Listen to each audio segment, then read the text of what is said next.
Welcome, everybody, to the CrossFire podcast. We're late, and you'll find out why in 20 seconds or less. Welcome, everybody. It's Friday night. Gaming is just happening. We're sitting here. We're talking games. I look up at the clock, and I see a very important cog to the machine is missing. Let me start by introducing the one, the only, Mr. 702, everybody. Crap Gamer. That's fashionably late, in my opinion. Crap's always no, he's actually not ever fashionably late. Yeah. I mean, I was going to show up anyway. You know what I mean? Because you're on Graves time. Yeah, you know what? Like, yeah. I'm just been having a good time gaming a lot and stuff. So, but yeah, it's fun to get in here and do the podcast and stuff. I definitely wasn't going to miss it. You sound like Bill Murray. I got a mouthful of food. Yeah, he was in a strike. He was in a strike in Destiny 2, and he wanted to finish it. Probably he came on the show. Oh my gosh! If I had a way, if I had that physically, that game, I would have burnt it and broke it and buried it. Oh man! During my stream yesterday, people were telling me to break the disc like on a video. I'm like, you should have, man. I would have paid to do that. No, it's digital though, man. It's digital. Gotcha. Damn. Next, let me go down the list here. One of our next usual suspects, Xbot 448. Buddy, welcome to the show tonight. How are you? What's going on, everybody, and welcome to Crossfire. The Crossfire fanatics are in the chat. The chat is going on like crazy. Mooch, if you don't mind, for my intro, I just want to give two major shout outs real quick. I know we don't usually do that or whatnot, but I want to give a huge shout out first of all to the gaming community as a whole, because me and O Snaps, we kind of got into rough times, real life situation and stuff like that. And I was like, I didn't have a lot of choices. So I kind of like extended my hand out to the community, and the community responded in such a way that I couldn't even kind of like predict, man. I did a charity stream, and within 3 hours, people knew the situation. We hit our maximum goal. And it's all because of the community. So huge shout out to the community out there, man. This is truly a gaming family, and I am proud to represent this community on YouTube and social media. And not only that, I want to give a huge shout out to G4G, because they found out it was my birthday on Monday, and I got a DM, and come to find out they gifted me Witcher 3 digital. So I actually got in to play Witcher 3, dude. That game looks incredible. Holy crap, yo. I'm like, this is what we were saying just before the show, X. Is it? I mean, the difference between how certain people go about doing the X enhancement is day and night. Don't get me wrong. I think any enhancement we'll all take it with open hands and say thank you. However, you can just see that some people put a little more E for effort in. When it transitioned from like an actual cutscene to the game, I was like, wow, that's in game right there. That and then all of a sudden I was able to play. I was like, holy crap, man, I am gonna get lost in this game. I knew it was gonna happen. Lost in this game. You're not even gonna remember your kids' names by the time you finish it. You'll be like Hazel, Jimmy. Who the hell's he talking to? Yo, Siri, Yennefer. Yennefer, yes. Some of the names are pretty goddamn cool. Let me continue the intros and outros and everything. We do have the longest, by the way, folks. I just want everyone to know that. We're longer than the Tonight Show. Signore Bombastic Boom, welcome to the show, buddy. You've been very active on Twitter, YouTube, and gaming on Xbox Live. How you been, buddy? Oh, I've been doing great. Thanks so much for having me once again. I'm super excited to be here. And I got to tell you, in the last 19 days, we've had more positive Xbox news than we had all of 2017. And there is a lot to get to tonight. It's true. It's funny because there was I'm glad he said it the way he said it, because what's interesting about how that is true is that we go through those patches with the whole like 2 or 3 months between September and November of the Xbox has no games bit, right? And we went through that with the media and everything else. But now everything's kind of all Xbox, right? Everything from games to enhancements to new personnel to possible leaks and a revival of a beloved franchise coming back. All of this happening. I don't hear anything out of Sony. The only thing I ever hear out of Sony is, I heard God of War's coming soon. All right. Well, all right. Well, we're all waiting. We're like, when? Literally every PlayStation fan is still holding their breath as to when Sony's going to come forward with the God of War release date, which I think that at this point, it spells trouble. It just doesn't make any sense. I can't. It's hard to say, Boom, because they're doing a hell of a job of putting these small little like glimpses out on Twitter and saying coming soon, or on the way, spring 2018. So they're keeping everybody on the fish hook, but it is a bit alarming that we're this far in. Spring is going to collapse eventually, and you can't go into June, July, August. So it'll be very interesting. It'll be a very telltale in the next couple of months. But let me continue my intros here. Pardon me, folks. I got my special guest here tonight. I've got the one and only Predator, who I've been playing pretty much, besides crap, nonstop PUBG with. Him, Assassin, myself, and Clowns, and I'll explain to everybody where Clowns is in a moment. But Pred, welcome to the show, brother. Good to have you back. Yeah, man, thanks for having me back. I feel like I haven't done a podcast in a while, man. We didn't do next podcast last week either, so thanks for having me on. It was my birthday, man. I had to go to Chinese buffet. I had to get some crab legs. Man. There you go, folks. A little visit into Xbot 448's life. Well, hold on. Predator was getting on my case before we went live about talking about Destiny 2, man. And I don't know. I'm feeling a little salty right now. This might roll over to Saturday as well. Listen, if we do discuss Destiny, Pred, I will promise you that I will cap it. Okay, this is not going to go. It will not go unraveled. Oh, hold on, I have seniority here, man. All right. Well, you do, but we have talked about Destiny 2 for a few months now. All right. And our guest who, it's funny. We were talking about this. Alan Walsh is back here tonight. Alan's got an open invitation to the show. He knows this. He's basically part of the family now. So whenever his schedule allows, you'll see more and more of Alan. Alan, welcome from fullthrottle.com. Good to have you back. Yeah, it's great to be back on the show. What's up to everyone in the chat? I hope everyone's had a fantastic week. It has been an insanely busy week for me. There's been a lot of gaming news happening, a lot of stories to investigate, but wow, what a really fun and exciting week for Xbox fans especially. It is, Alan, and I think that kind of segues us into what the most excitement is. And I just want to I kind of want to explain to the audience, we've been sitting here for months and months and months. It could even go as far as a year. And, there's no name to actually say name, but we were concerned about Microsoft's first-party studios. What was going to happen? Because Phil being the guy who created games and, you saw his love and admiration for games like Voodoo Vince, and he sat there and he gave the story about how he, was involved with that game and how his family adored it. And when he got promoted, how wonderful that actually was for gamers to hear, to actually have a true gamer at heart at the round table with Sadia. The problem that we found is a bit of a void was left there. And, everybody, like I said, it's the old groomsman bit, right? So when the groom can't make it, everybody just makes a step over. So when he got pushed up, everybody took a step to the left. That's not necessarily a great move. So I think they saw that. I think they, like Phil has said, he's heard enough. He went ahead. He made this move, and this move has the chance to be a major move because Matt Booty, who's now the new Microsoft Studios lead, who reports directly to Phil, and everybody else that we all know, Rod, Craig, Shannon, etc., all report to Matt, and Matt reports to Phil. So there's some excitement in the air here as far as people that follow it from an industry standard. Let me turn it over to Alan. I'll start with you, and then I want to hear what Crap's got to say too. Alan, what is it you're hearing from like the folks in the media when Matt was kind of tapped on the shoulder and said, you're now going to be what Phil was? Are you hearing any kind of murmurs of like excitement and what maybe he can bring to the table? There is definitely excitement because when you look back at Matt Booty's career, he has had he is a really good CV. Like, he led the Minecraft franchise as Microsoft acquired it, and he's done terrific work there. You've seen what he's done with the crossplay, what he's done with getting it onto multiple platforms, what he's been able to do with the updates and everything.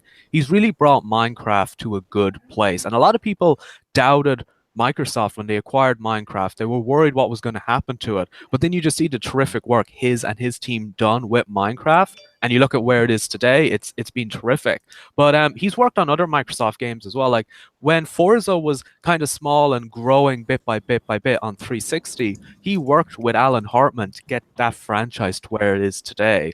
So he's worked with a lot of the first-party studios. Like, everyone knows him. Everyone inside of Microsoft, in terms of the first-party studios, they know who he is. They think he is incredible at what he does. And from what I can from what I can tell and from what I'm hearing, everyone at the first-party side of Microsoft for Xbox games is really happy that he got the job. Well, let me say this much real quick: is what he did at Minecraft, and I know you kind of answered it, but I want to see if you can go a little further. Is what do you think what he did, his resume, if you will, at Minecraft, is that enough to take this job on? Yeah, it's more than a Minecraft resume. Yeah, it's What does he have? A lot of people don't know that. They know he's the Minecraft guy. What else did he do? Crap, do you know? He worked a lot with Ed Boon and some of those people over there. Okay. He's been around in the business for a while, so I think that he's going to bring a lot of that kind of respect, and he's well known and liked in the industry. How long's he been with Microsoft? Crap. I don't know exactly how long he's been with Microsoft. I think since the Minecraft acquisition. So. Or maybe he was there before that because he helped he got 10 with the growth of the Forza franchise. Yeah, he got promoted to that position with the Minecraft. And the funny thing is if you read the interview with Phil Spencer, he said that everybody else had voted for Matt to be in that position before he even formally voted for it. So it was a universal vote. Like Shannon, Rod, all the studio heads all voted for that. And now that means that they don't got to wait for Phil for every damn thing. Exactly. So it's going to help kind of get things pushed out quicker, and he's handling a lot of that stuff himself.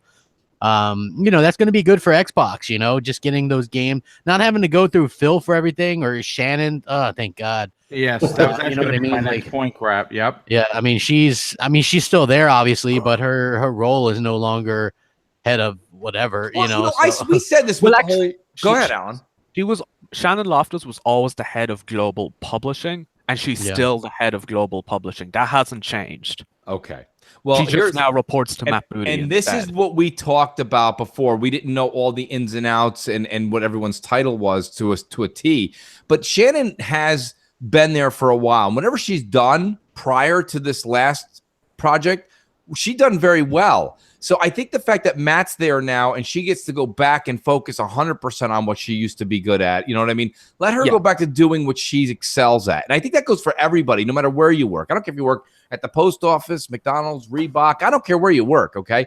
If one person gets promoted, sometimes you're like, that person was a hell of a tech or a hell of a this or a hell of a that. They got promoted to manager or supervisor, and you're like, that's just not you're not a good supervisor. You know what I mean? Yeah. I mean, it happens. Yeah. And we all have that in our lives. So, boom, what about you and Xbot?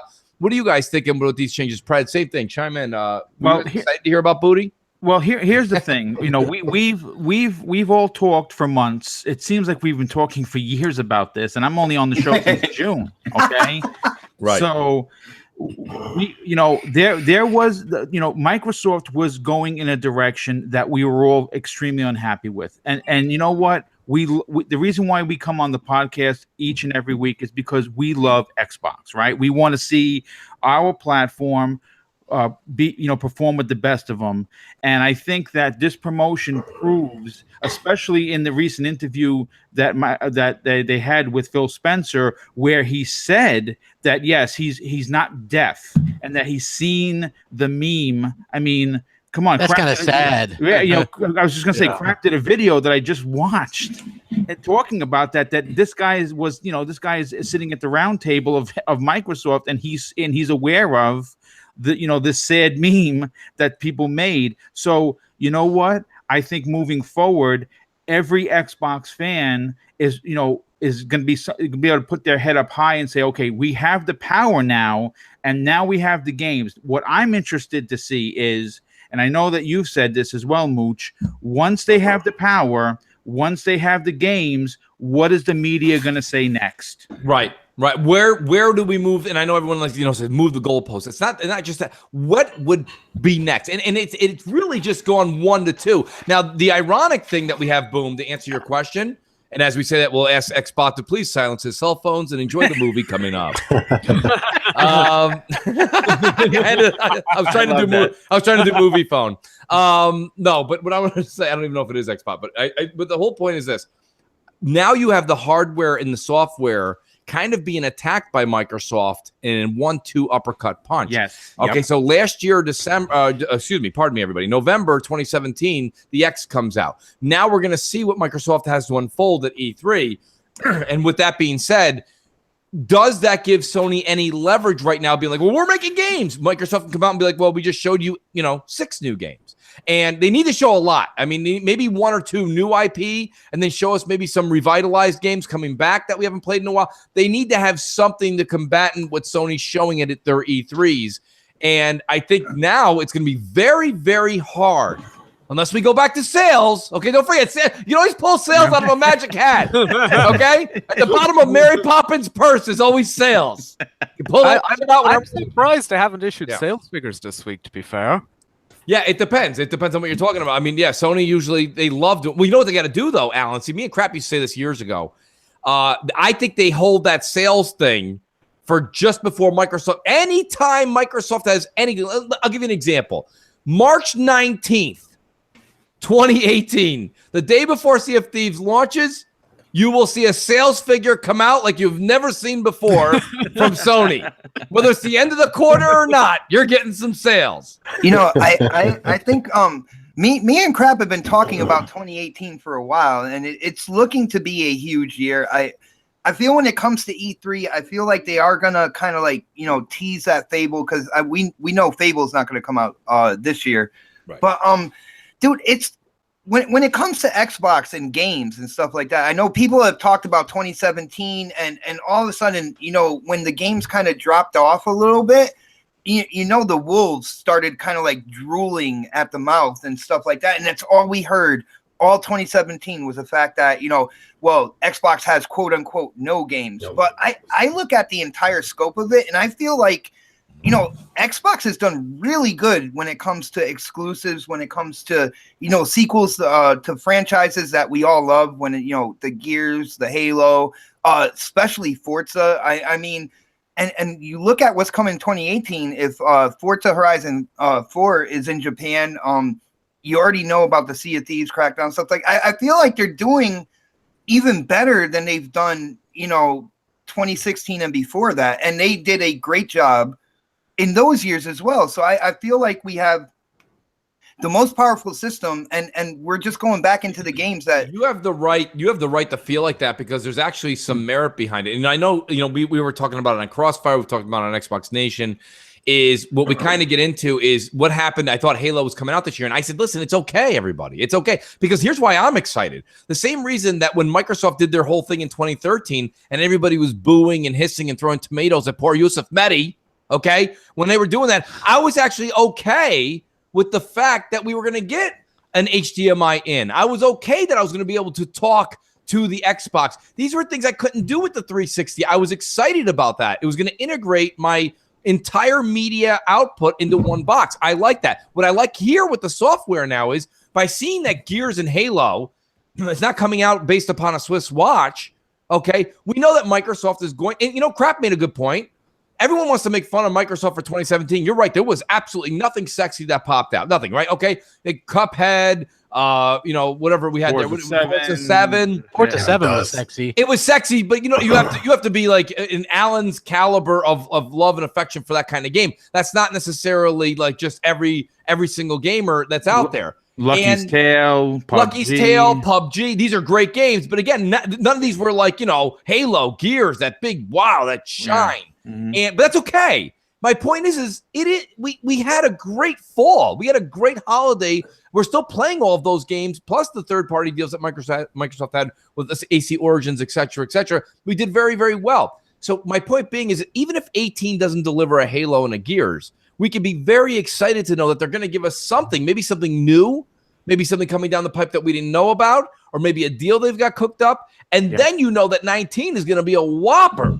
Yeah. I mean, an absolute whopper. You know what I mean? What do you guys feel about that? That's what I'm saying, where it's going to be hard for Sony to fight this, because now Microsoft has this time, and we know that a PS5 and an Xbox 2 are many, many years away. I mean, truly, we could sit here and speculate, and somebody could say, well, I heard a rumor that this and that.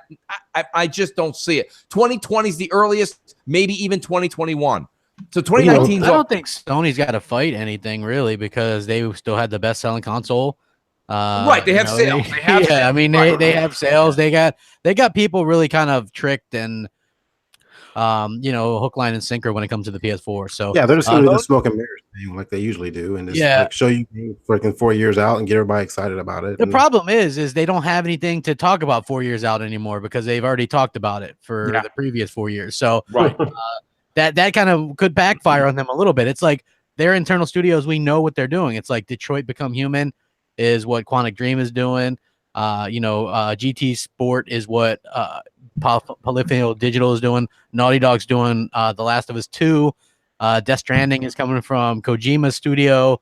Sucker Punch. Yeah, Sucker Punch is doing the Ghosts of Tsushima. Yeah, whatever that is. What the hell that is. And so we know what all their first party studios are up to. Right. Days Gone, God of War. Yep. So every one of their first party studios is accounted for, which means we know what's coming. And as an Xbox fan, it is kind of cool not knowing what's coming, and we're gonna be surprised this year. So I'm really excited about that.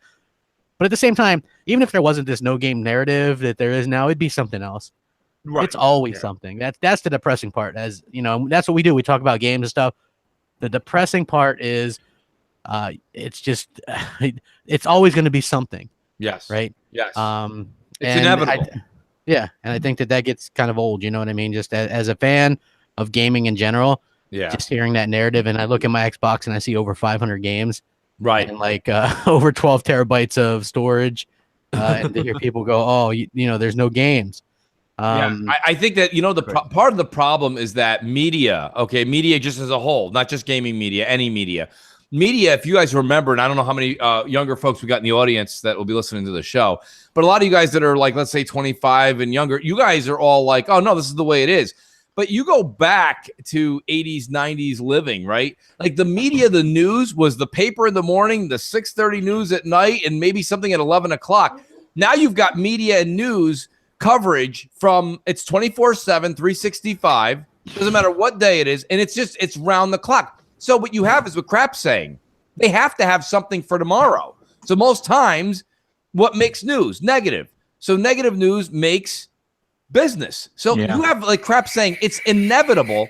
But back when we were kids, I used to just sit there and wait every month for that Nintendo Power to show up in the mailbox. And I mean, you'd read it. I would read everything like maybe 5 times in that freaking magazine. And I knew everything in the world. I remember people be like, oh, this is going to come out. I'm like, no, it's actually, and it would say this is delayed, or this was supposed to come out in May. Now it's coming out in September. But that was your news, folks. That was your news. You were not talking to the president of Nintendo at any point in time that summer. So, Crap's kind of right in that retrospect. But the positivity that I'm taking out of this is that Microsoft has been listening. And, this is not a situation. You got to look at it like the Titanic, okay? They saw the iceberg, but they couldn't just turn the fucking thing around. You know what I mean? It's a slow turn. And the ship got scratched. Mooch, when you talk about listening, that was the first thing I thought of when I saw this guy Booty being put where he was. When it comes down to it, there was a huge outcry from Xbox gamers when it came to Shannon Loftus, right? Yep. And I think that forced kind of like Phil Spencer and the people over there to kind of take a look at what she was doing and how she was doing it. And I think because of the outcry from the gamers out there, they were like, you know what? They're fucking right. You know what I'm saying? We need somebody in here to really do this. How about that guy that, when we ported over Minecraft, really, really set the fuse on that rocket and have that take off. Let's put him in there. I think that's kind of how it went, man. Well, I think honestly, to point you on what you're saying is it during that Gamescom interview when she compared, we're all looking for that single player character driven character type game, right? Like, like of course you could say Horizon Zero Dawn. You say any of Sony's games. That's what we want. We want something similar to that. Correct? We do. Right. And I'm asking. We do. Right. So the thing is this: when she compares that type of game to Ori and the Will of the Wisps, you have the person in the wrong seat. See, I hear what you're saying, Boom, and I do respect, kind of like your opinion on that. I would disagree on that, because the first Ori had a story to it that really pulled at people's heartstrings. Let's be honest. And you know what? Again, I agree with you, but this is why you're wrong. Okay, let's go. I'm pulling a mooch, because yes, no one is talking about no one's saying that the story wasn't strong, and I don't think there's anybody that played the game didn't shed a tear after the first 3 minutes of that game. Okay, you wouldn't be a human being if you didn't feel it tug at your heartstrings, right? Oh my goodness. No one's taking away from that.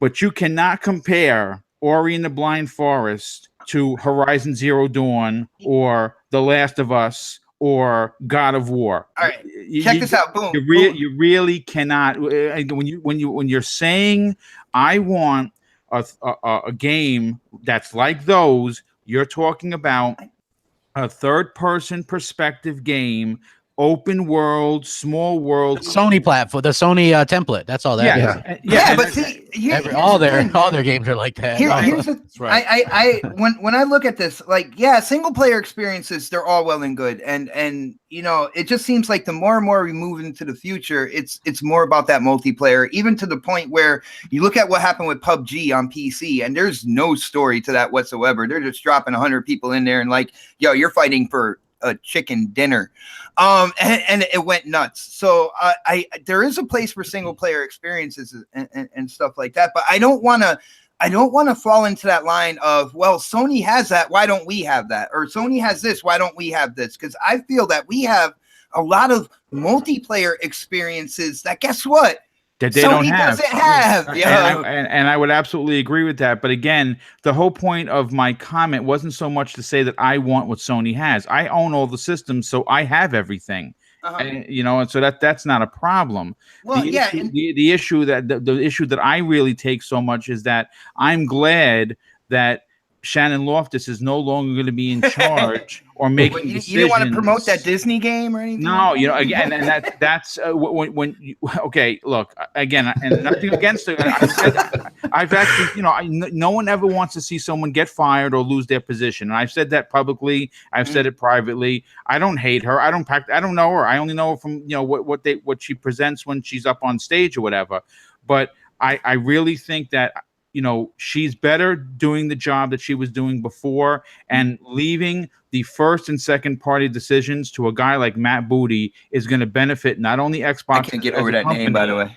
But it's going to benefit all of the gamers, us that come on every week to do this podcast. Boom. I just want to let you know, when I was saying about the whole, Sony has this, I wasn't really talking to you, but I was kind of talking through you. What I want to do is I want to get it out there. I want to get it out there to the community that, you see a lot of people spark this conversation to try to steer it in that direction. Like, well, you need a game like Persona 5. And I'm like, what? We do? Really? No, we don't. No, we don't.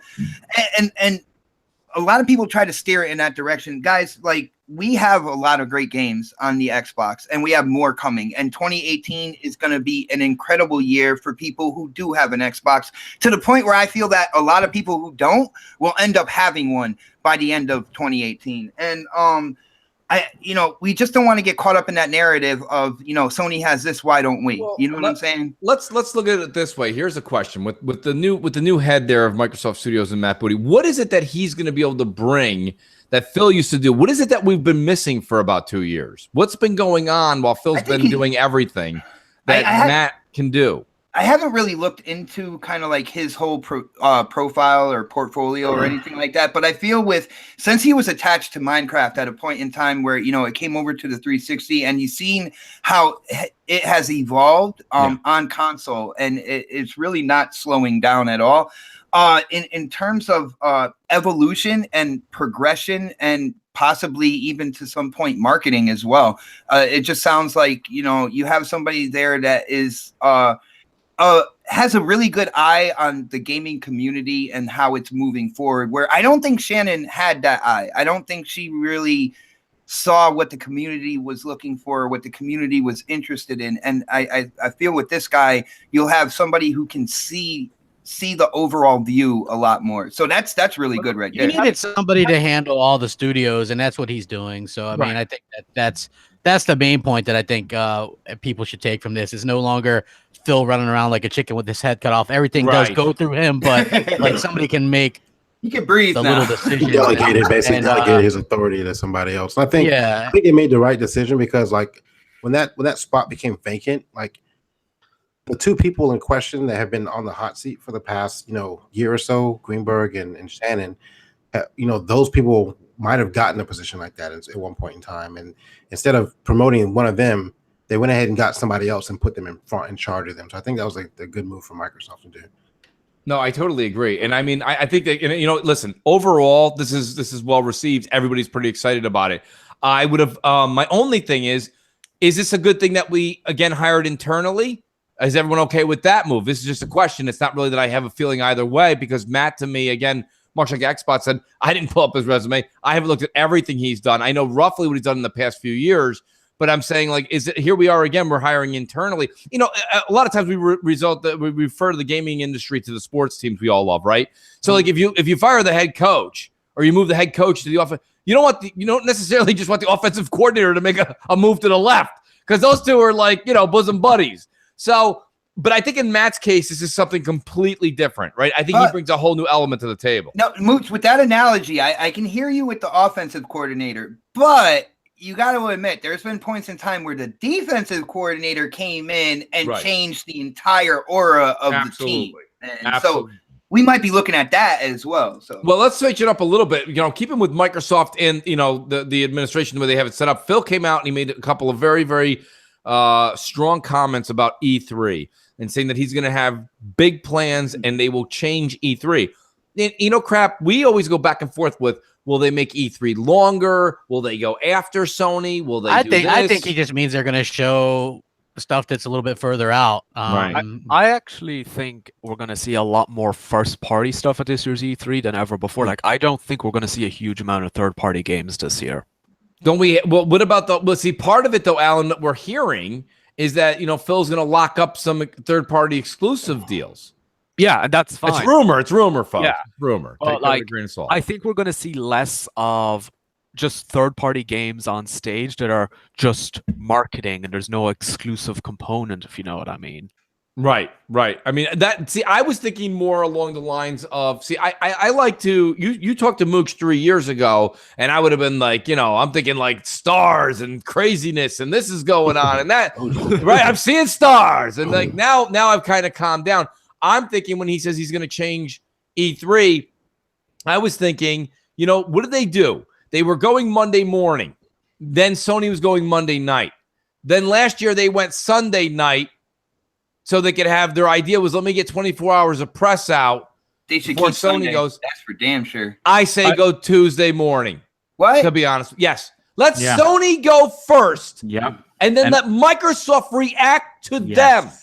Sony's not reacting to Microsoft. They didn't react to Microsoft whatsoever. They didn't last year because they didn't have to, or they couldn't. But they never have to. They're never. 2013 was the biggest reaction of all time. Yeah, they come out with some schmarmy thing, but if Microsoft didn't shoot themselves in the foot, there's no room. There was absolutely no shooting in the foot because Sony had the camera in the box. They had the same price. They did exactly. But Microsoft were the ones. Here's the thing, right? You know how Phil's like, I'm aware of the memes. I'm aware of this. They didn't have that before. They needed to fall to get back up again.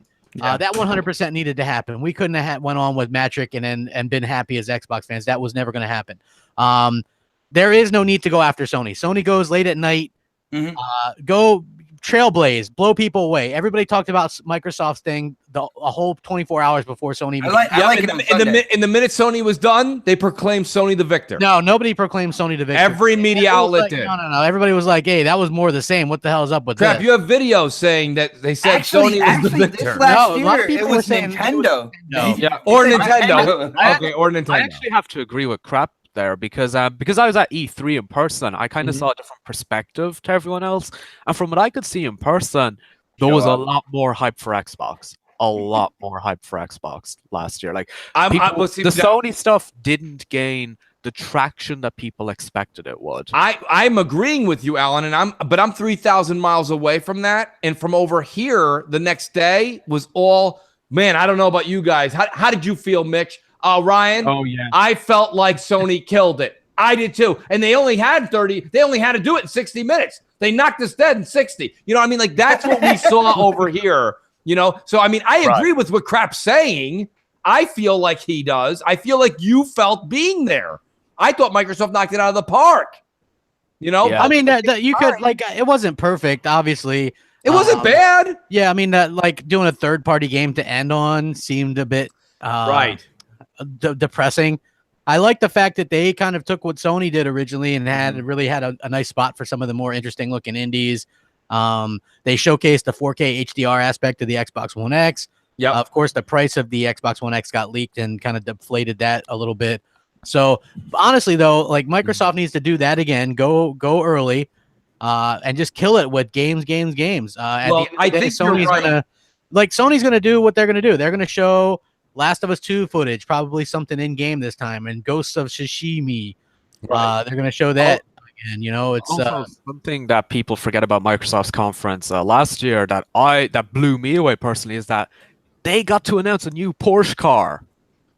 Oh my goodness! Yeah, that was to be there in person to experience that was unbelievably cool. Well, what people don't realize, Alan, maybe you can fill in the audience because everyone knows you're an enthusiast, but explain why it was a big deal that Porsche was there because Microsoft just locked the Porsche deal down, and there were no Porsches in Forza for a while, right? Yeah, so it's a 6-year multi-project deal with Porsche, and it's led to some pretty amazing things, but when they announced Forza 7 and showed the trailer, we still didn't know what the cover car was. And when Greenewald came out on stage and introduced the game, he brought up the new 2018 Porsche 911 GT2 RS. And it was pretty amazing. They had it there on the stage.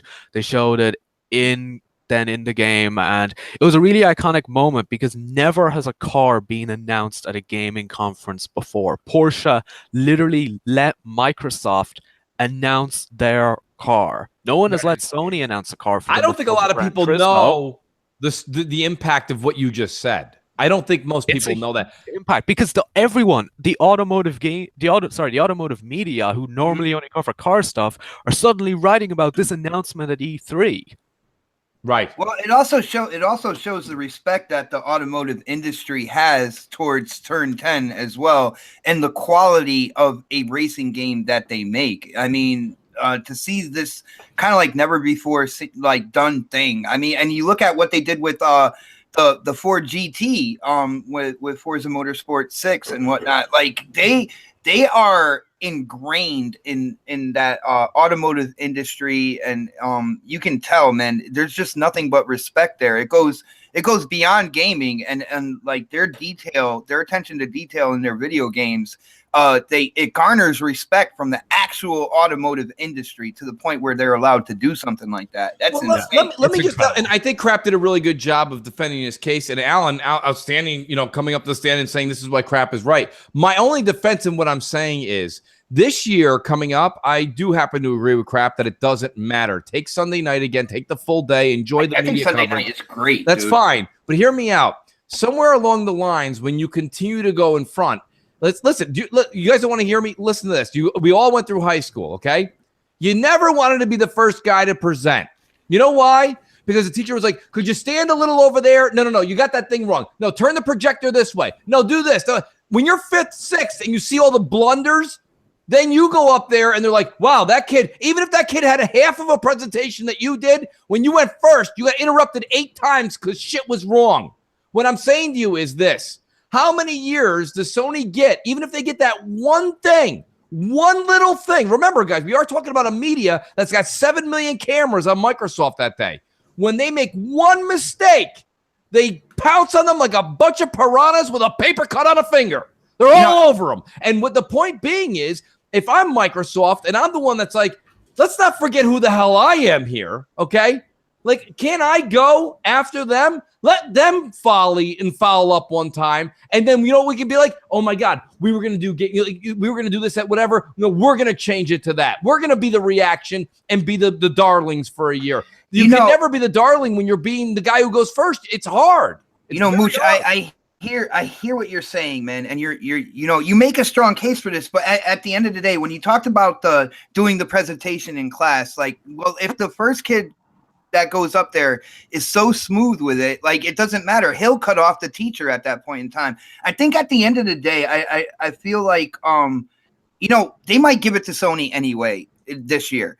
But what does the gamer think about this? At the end of the day, we got the Xbox One X, and it's turning heads now, and I hear it on a daily basis. Don't get me wrong. This is a speech we've been saying for a long time. Mm-hmm. Now we have the hardware. Now we know Phil's going to come out and start talking a lot of software. So don't get me wrong. What you guys are all saying, I'm not actually saying you're wrong. I think you're right, because right now all the cards are in Microsoft's pocket.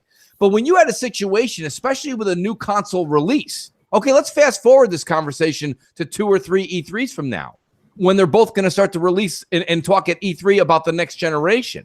When they do that, you have to admit that going first is a mistake. Basically, is suicide. Yep. Because whatever you do, whether it be price, whether it be power, whether it be anything, box logo, you're going to give the opponent a 12-hour buffer, maybe 24 if they go the full day, 24-hour buffer to make a change. And Sony is wealthy enough to make a change on the fly. Okay, this isn't a 6th grade science experiment. This is real deal business. They can make a move, and they did. If you don't believe me, go tonight and enjoy or cry in your tears and watch 2013's show.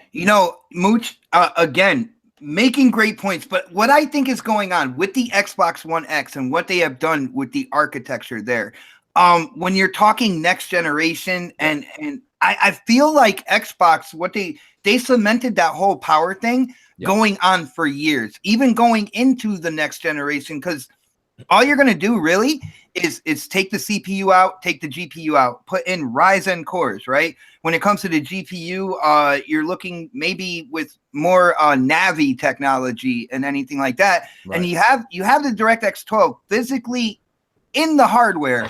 Like I feel like they have that structure moving forward, that when they just switch out kind of like the heart and the brains with the CPU, GPU, the power is going to go through the roof anyway. I mean, we're looking at it now. The Xbox One X is so much more powerful than the Pro, and all they have to do, like I said, is switch out the brains and the heart with the CPU, GPU, and upgrade those cores and that GPU structure, and you have something that is like 10 times more now. So I feel like they've solidified what they were going to do for the next generation. And I don't think Sony can touch it, man. Well, we'll see. Like I said, I think for the next 2 or 3 years, you guys are spot on. I think right now what you just said, Xbox, is a hell of a case, and I don't think you're wrong. But I would sure as hell make a decision to possibly go after Sony for the next reveal. I don't think that's going to happen. So Microsoft's going to go right when they're always going, ahead of Sony. I got news for you, Mooch. Now that we, I don't want this to become the E3 2018 show. We'll have that. we're gonna have multiple podcasts with that. But I'm sitting here and I'm listening to everyone talk, and I'm quiet and I'm not interrupting anybody. And I'm thinking to myself, we know everything, and I mean literally everything Sony is going to do. I think that if you thought that their last E3 was terrible, I think that they are in huge trouble come 2018 in June, because Crap said it, and he said it on numerous of videos that he does. They've shown everything. We know what all their first-party games are doing. Right. Do you think they're going to go up there on stage in June and show, just second party stuff? I think they're in a bit of trouble. Well, they've found a way to start to advertise their VR on stage. They're not showing it, but they're showing it. You know what I'm trying to say? They're showing it on screen. They're not having a guy up there like looking like he's going to fall off stage presenting it. But they've got a way of doing that, and there's a lot of VR. So they have the VR thing. Besides that, here's the thing. Well, here's what the Sony people would argue with you. They'd say, yes, we know what's coming, and we love what's coming, so just show me more of what I love, right? That's what they say. It's an easy out. Or Microsoft, you don't really know. Like you said, we're going to get into a lot of that. And it's not our fault that we're not really bringing up E3 because we're bored. bringing up E3 because Phil brought up E3. Yes. I think people are talking about E3 because I think there's a lot of people out there that are excited for Xbox. They see the lineup that's coming this year, right? Yeah. And now all of a sudden it's sparking a lot of people's interest into, well, this year looks great. What's down the road now? And it really feels like a lot of people that had only PS4s before, they finally, pick their head up a little bit and they see like a wider range. They're like, holy crap, what's going on over there? I want to know more, and I think that's what we're going to deal with this entire year. And go ahead, Fred. With all the leaks that we've got the last couple of weeks too have kind of helped what Xbox is saying. Like it's with the X coming out and all these enhancements and stuff like that, and all these videos being shown from Digital Foundry and comparison vids of us winning the war on resolution. People are like, okay, this is actually a really decent system. Let me see what else they have. And so now the hype is building for it. Unlike the last couple of years where it kind of seemed like we were building the hype up and letting ourselves down, I think this year is going to be a really big year for E3. Well, Fred, thanks for setting that up. I actually said many, many months ago, I said before the X came out, I said everyone's looking for November victory and December victory and January victory. I said something like the X, where it costs more money than the competitor, but it still gives you a better product, is one of those things where with time, okay, like when Roku first came out, or Apple TV, or Alexa, or any of these things you guys have in your home. When that came out, it wasn't day one that everybody in your neighborhood had an Alexa, right? It didn't. Now they all do. Now, hear me out. My point being is that the X is one of those things where seeing is believing. Yep. Okay. So now it's like your friend gets it. You hear that he has it. When you go over, you're like, I can't wait to go over and check that out. Let me just see what he's talking about. Then you see it and you're like, wow, I need me one of those. Right? And it's literally the domino effect. But that takes time, folks. It doesn't happen in a weekend. So what Pred just said is actually 100% accurate. This is a situation where even if they didn't win November. They didn't actually technically win December. They came in second. They beat Sony, lost to Nintendo. But they're slowly going to win the war. They're losing battles, but ultimately you win the war. And that's what's happening. The word is hitting the street. It takes a long, Digital Foundry and these guys in the media did so much damage over the past 3 years, over 180p's. That's not even a big deal. But when you talk about 180p's for 3 years, it's magnified. Trust me, folks, get up tomorrow. And when somebody asks you how tall you are, add an inch or two to your height. Go ahead and do that. After 3 years, when somebody asks you, you won't think you're lying. You'll say the new height. My point being is we're ingrained in our heads that 180p was a big deal. So now it's going to take a long time to reverse the engines. So, Pred, great point there. But I do want to talk and move on to another subject. And you guys all have said, everyone on the panel has said that I'm excited and I love what I'm seeing the past few months with the enhancements in the X. And we really do need to take a few minutes to talk about Forza Horizon 3. And there's no better person that I can ever think of in my life to talk about Forza Horizon than Alan Walsh. Alan, what is it that you've been reporting? You've got an article out that you just sent into the DMs for us, and you've had it out for either it came out today. You had a few out in Forza Horizon 3 this week.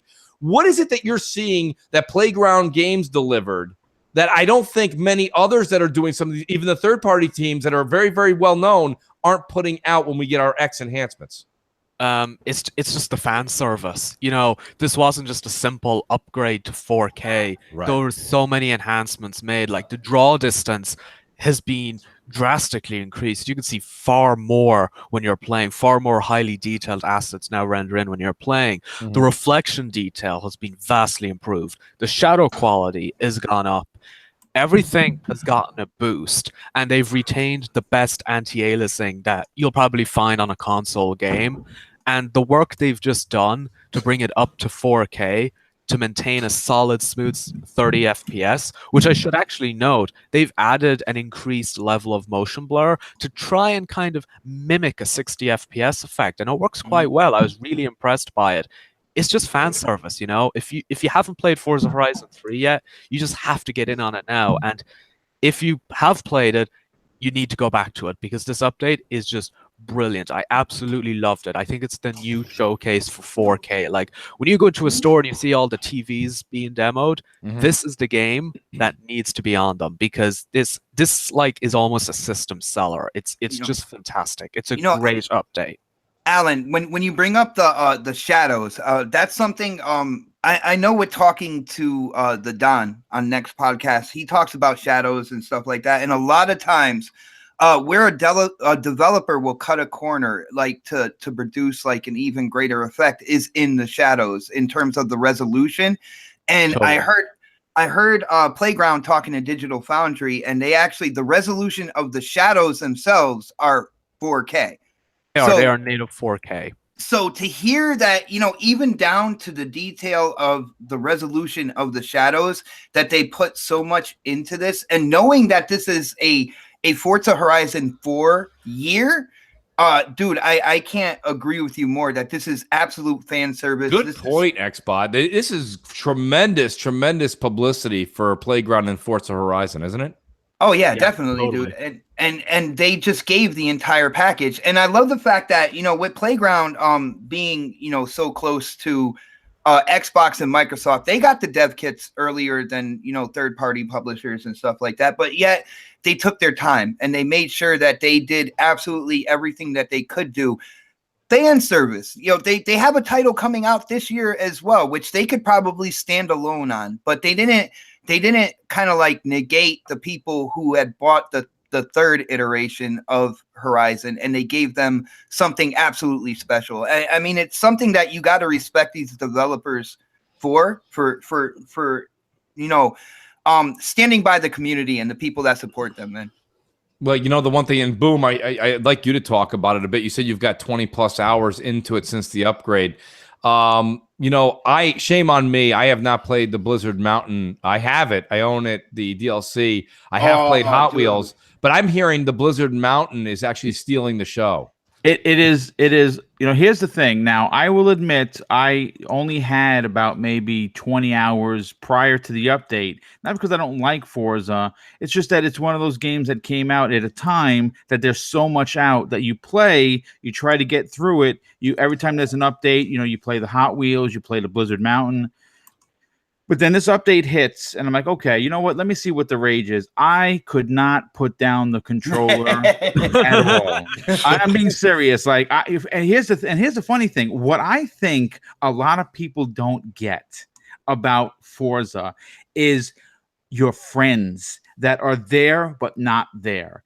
As I'm driving around, right? First of all, I just want everyone to know on this panel that I have beaten all of you in regards to finding every road. It's all done now. Okay. I take that as a personal... yes, the shot across the bow. Yes, I take that. I found every road in Forza 3, the main game, Hot Wheels, and in Blizzard Mountain. I have not been able to play literally anything else. I mean, if you have this game and you have an X, it is a game that I absolutely super recommend that if you do not play this, you are missing out. That's all I can say about it. It is absolutely stunning. And what's even more crazy is that when you take video of it and you do it and I use it on my last 2 videos on my YouTube channel, it translates so well that when you're looking at it, I found myself not even listening to what I was saying. I was more concerned about watching on a smaller screen the gameplay. It is just amazing. And Alan's right. The draw distance is everything is just a complete masterpiece. It's like a new game. Yeah, I totally agree. And I actually feel like, I asked Alan, I said, Alan, if you're available tomorrow, I'd like to go through it. And, going through with someone like Alan, who like kind of researches it and knows every nook and cranny of this game, is going to be an absolute treat. But I mean, guys, you got to realize what we were also discussing before the show started was, like me and Boom, for example, both played The Evil Within 2. And I'd played it. I was just about 90% through it right when the enhancement hit, the X enhancement hit. And there was no doubt a difference. There was no doubt a difference between what I was playing before and then when the X got its enhancement. But the difference between Forza Horizon 3 before and after is day and night. And it's just It's wow, and that's why I said, as blown away as I am with Forza Horizon 3, I can't wait. And I know a lot of you guys, Xbox, put your seatbelt on. I can't wait. Okay, I can't wait for 343 to show us what they do with Halo Master Chief Collection, because I am going into that hook, line, and sinker. I am going to put so much time. Yeah, I even said I said, crap, I got to run through these. I ran through them when I don't care. The debacle that was Master Chief Collection. I loved every second of running through all those in the 1080p 60. Okay, 4K 60. Sign my ass up. I'm going back in. So I mean, this is what happens when you got first party. Okay, first party puts that extra oomph back into it. And boy, I'll tell you, Playground. They really did a hell of a job here. And I think this was so smart because Playground, you remember when Phil came out a couple years and he goes, Rare's going to have a big year. What he actually meant was this year, not last year, but nonetheless, folks, he was off by a little bit. But Rare's getting their time in the sun this year, and Playground's going to get their time in the sun the end of this year, and hopefully maybe by the end of next year. But I'm hearing maybe in rumblings, end of 2019 for their Fable. Let me bring that into that. Ooh. What do you guys think? Wow. You guys think it's 2019 for Fable? Yeah, fall 2019 seems likely. Is that cutting them a little short?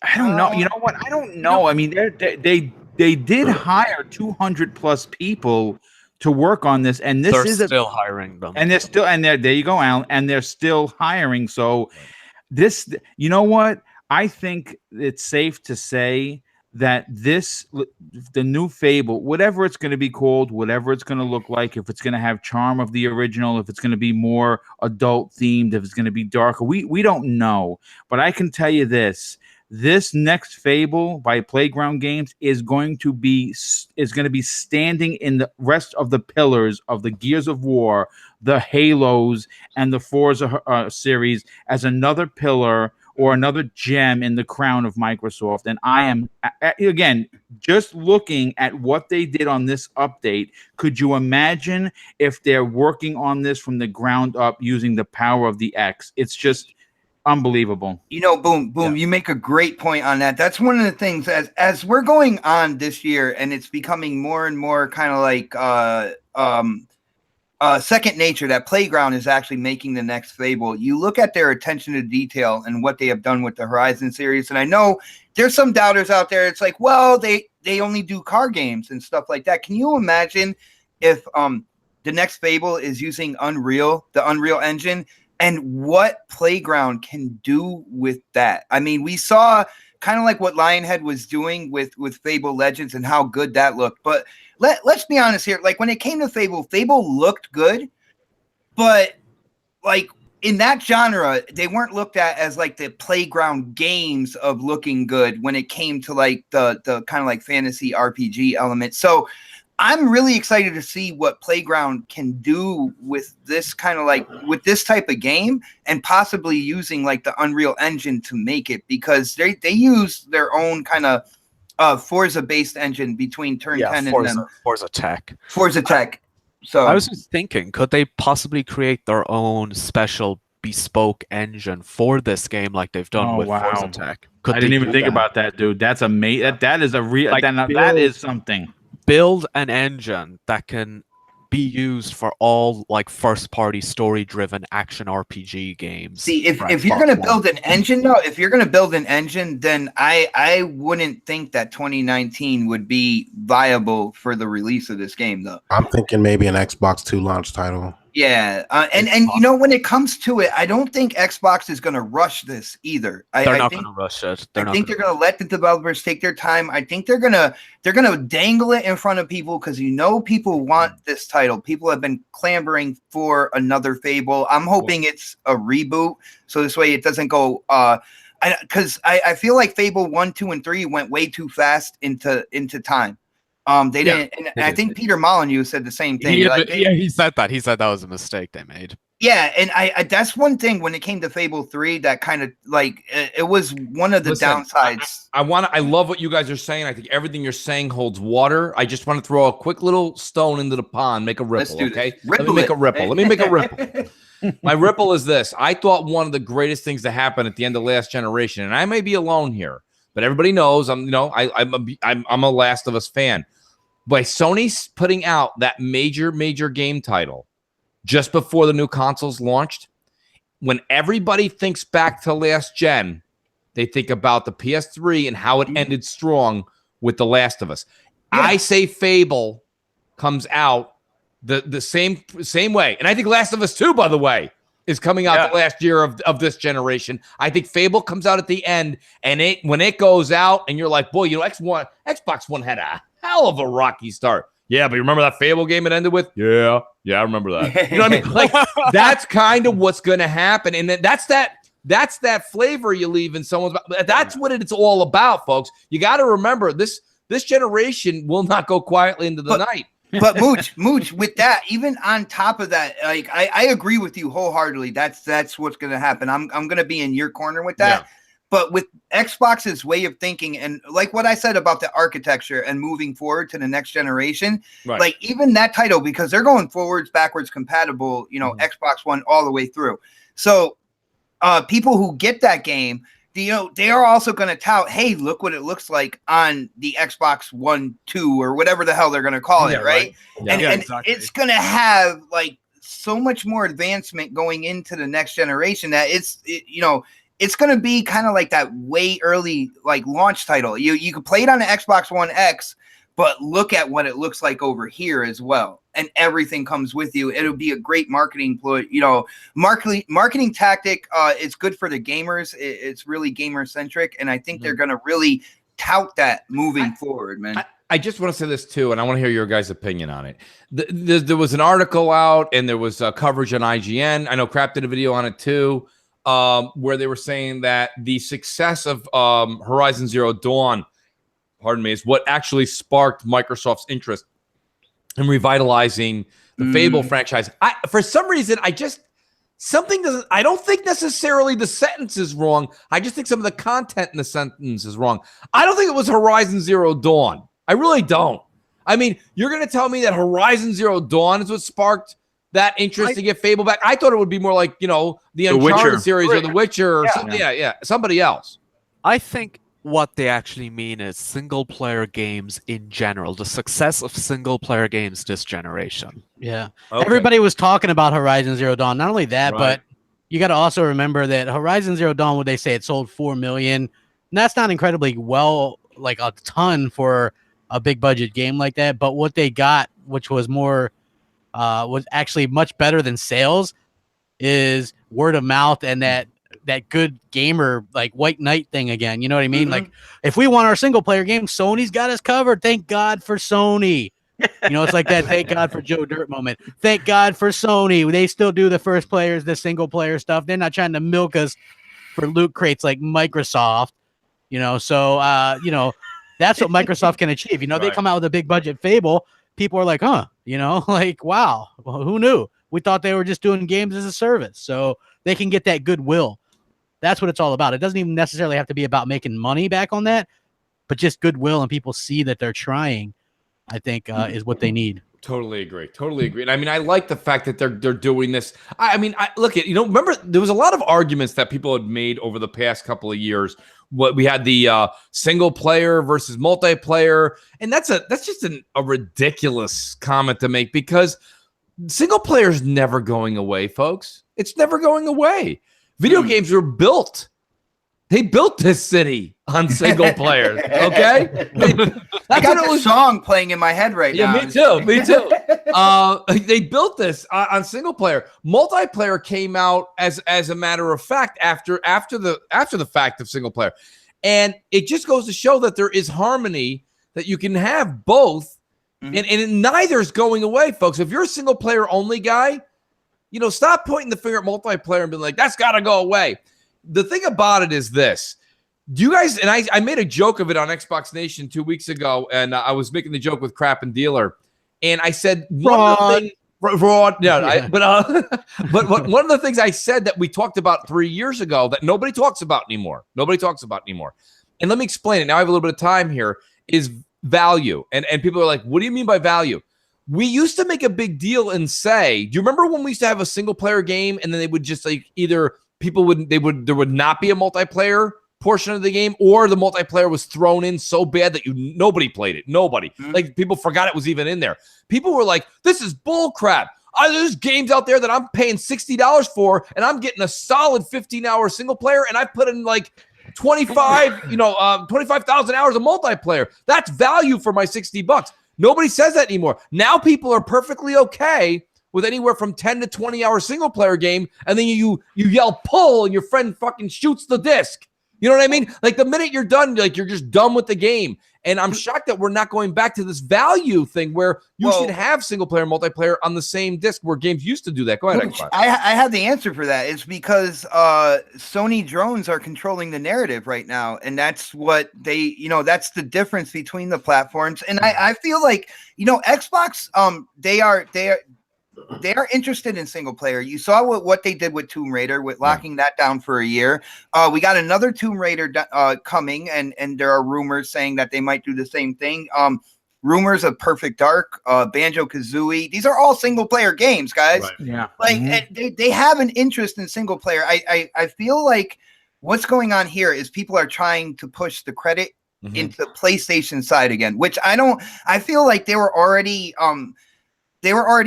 like contemplating making a Fable anyway, because if they weren't, then they would have been in serious negotiation to sell that franchise. And when Lionhead was broken down, the one thing that Xbox and Microsoft would not do was sell the Fable title. They were already planning on making it, and it was before Horizon Zero Dawn. No, I agree with you, Xbox. PS Down made a comment in the chat. I just want you guys to hear about this. I mean, he says multiplayer games only should be $30 to $40. Well, I just like to rebuttal and say, okay. Single player only games should be 30 or $40. Like, I don't understand. Like PUBG. So if they're digital and they're only one or the other, should they be like $20 then? Like, well, yeah, right. I mean, but pretty soon you just give Mooch a free copy. That's what I'm getting at. Hashtag mooching, folks. Yes, it's not going anywhere. The thing about it is this. I think PSN Down, you're not wrong. He's not wrong to make a comment like that. Will that ever happen? Probably not, especially with AAA. Right. But the point of the matter is here, folks, is, first, it depends on who you are. There's some people that go out to dinner and can't wait for the entree. There's somebody at that same table that's waiting for dessert. They don't care about the entree. They can't wait. They're like, this place's dessert is killer. So my whole point is that you can't say that one person at the table is more excited and has more of a right than the other. So, and depending on the restaurant you go to, some of these desserts are getting too goddamn expensive, I might add.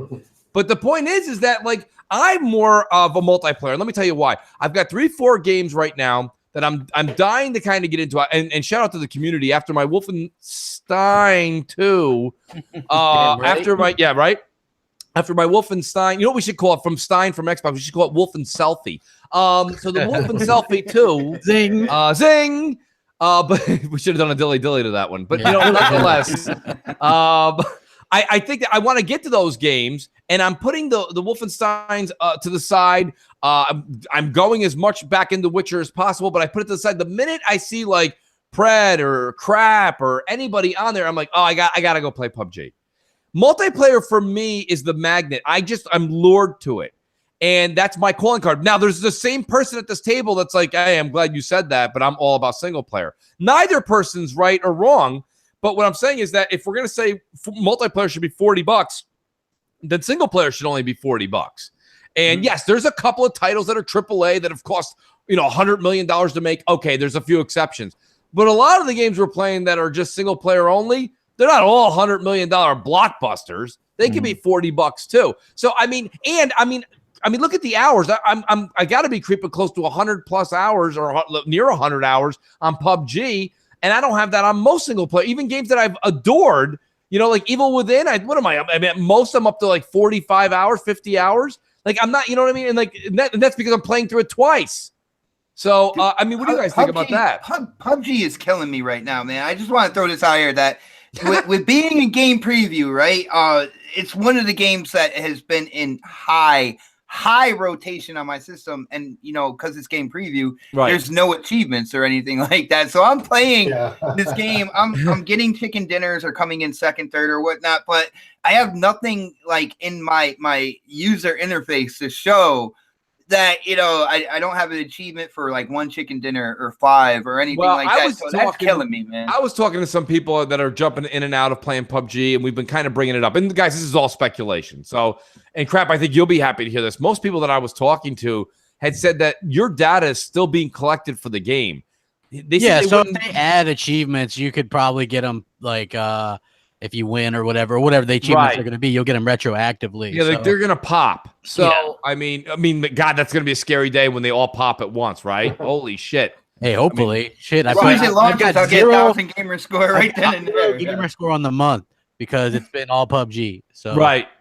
No, 0. I mean, yeah, you're not the only one that's a big guy in the achievements. Like, I think even Rand said that. Well, even when I go to get on like something else, everybody's like PUBG. Then I get invites for PUBG, and then I get a million messages, bro. You need an extra person. We want to do some PUBG, and that's the magnet I'm talking about. The minute you do something, bang, right? Yeah, 100%. I've never seen anything like it. And now I never bring up. But did Fortnite just have a new update or something come out? Has anyone played that at all? They did. I haven't played it, but I know that CBL from Coffee Casuals and Consoles did a video and been raving about it. It was a pretty sizable update. Oh, very funny from Lady Foxfire in the chat. She's like, PUBG. She's like, who that? Listen, it's not for everybody. I get that. I truly do. And I played. It's so interesting because playing it solo is a different animal. It's a different animal. It's really more stressful for sure. Absolutely. I mean, you're sitting there. If someone in your house is even making a noise, you're like, is that somebody in the tall grass? Oh no, it's a family member eating a bag of chips. I'm sorry. Can you keep it down? And it's very stressful. Playing with friends, very lighthearted, laughing. Hope you don't tip it's the feeling we had. If someone says to me, what is it you're talking about? I'm not feeling that same thing. It's a lot of the feeling you had when you played that, Modern Warfare 2 or your first Call of Duty experience when you jumped in. You're like, holy shit, this is a ton of fun. Maybe for some of you, Xbot, it was Halo, or maybe for some other people, it was Gears. When you had that feeling, people are getting that rekindled. It's getting rekindled with this game. So I think that's the magic with the Xbox platform in itself. Yes. We've been going back and forth about the multiplayer aspect, and the conversation started about how Fable was inspired by Horizon Zero Dawn.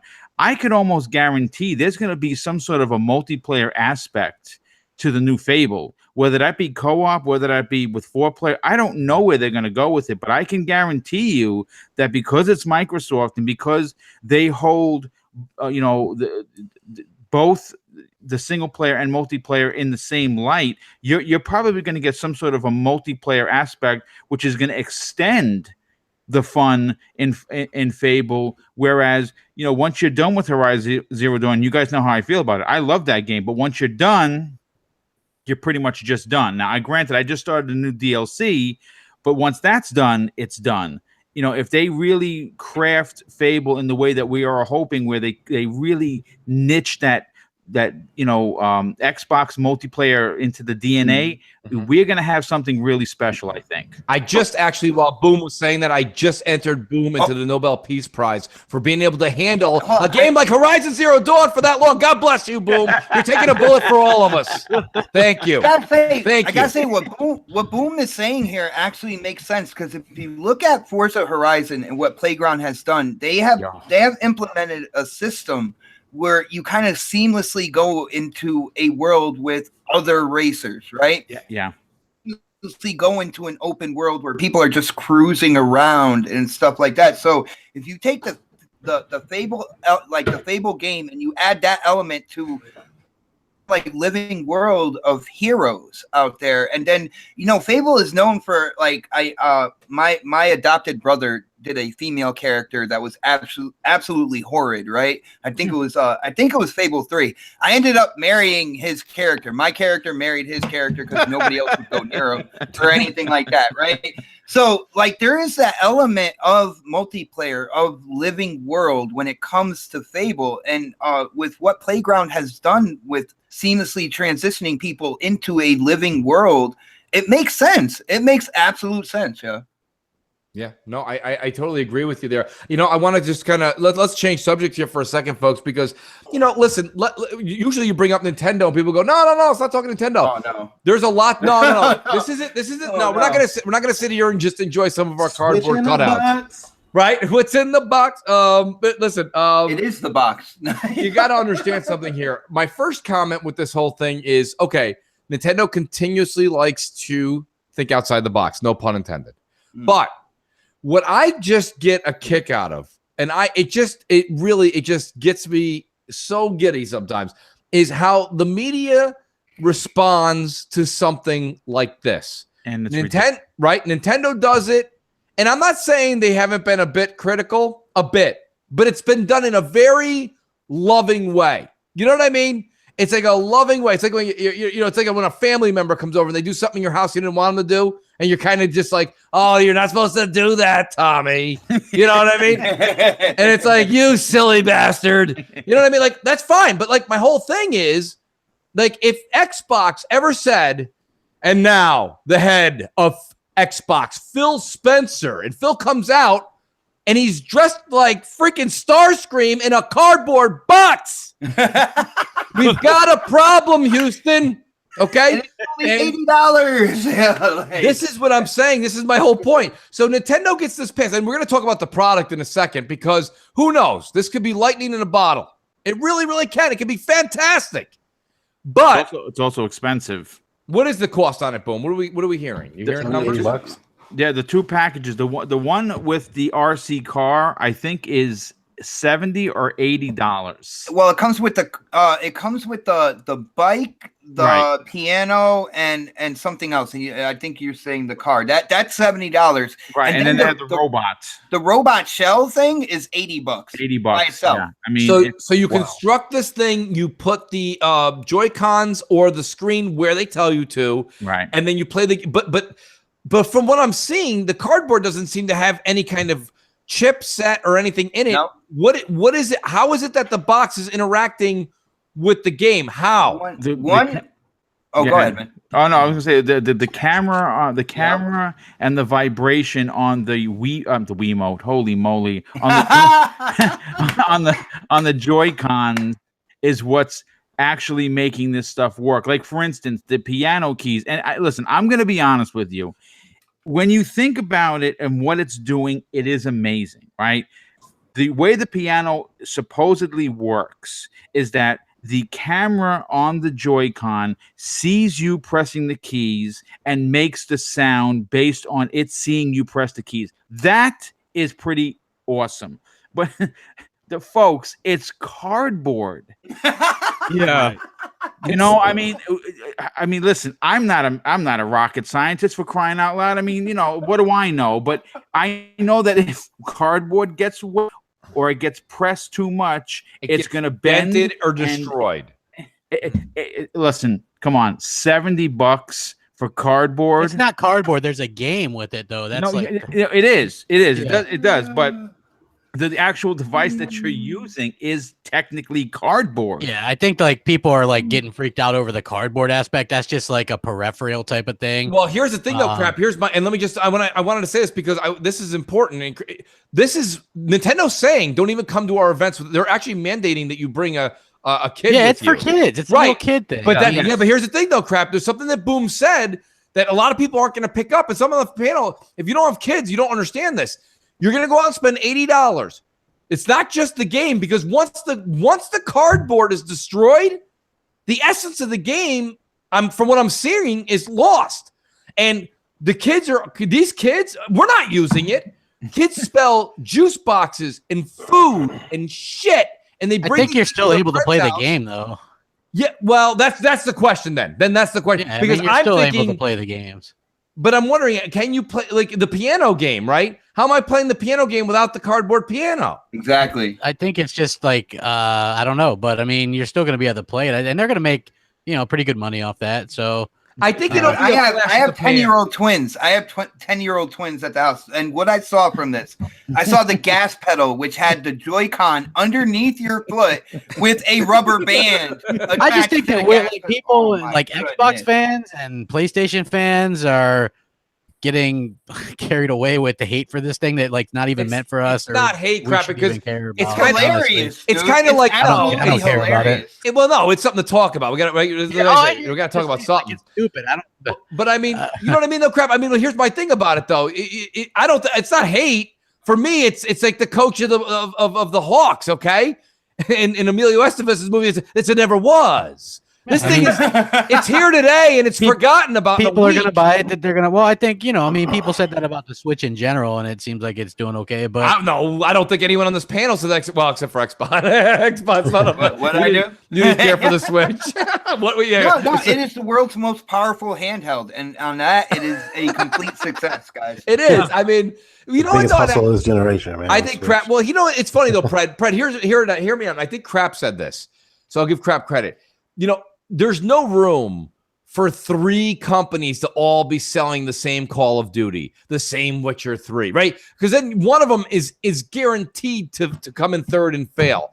What Nintendo said was, okay, we're not the Call of Duty box. We're not the Witcher 3 box. We're not going to be playing that. But you know what? Microsoft, we're the cardboard box, and we have Splatoon, and we have Mario, and we have Zelda, and we have this thing that, you can literally, because listen, the Wii U, you can make fun of it all you want. It was the misstep on the Wii U was that the actual unit wasn't portable.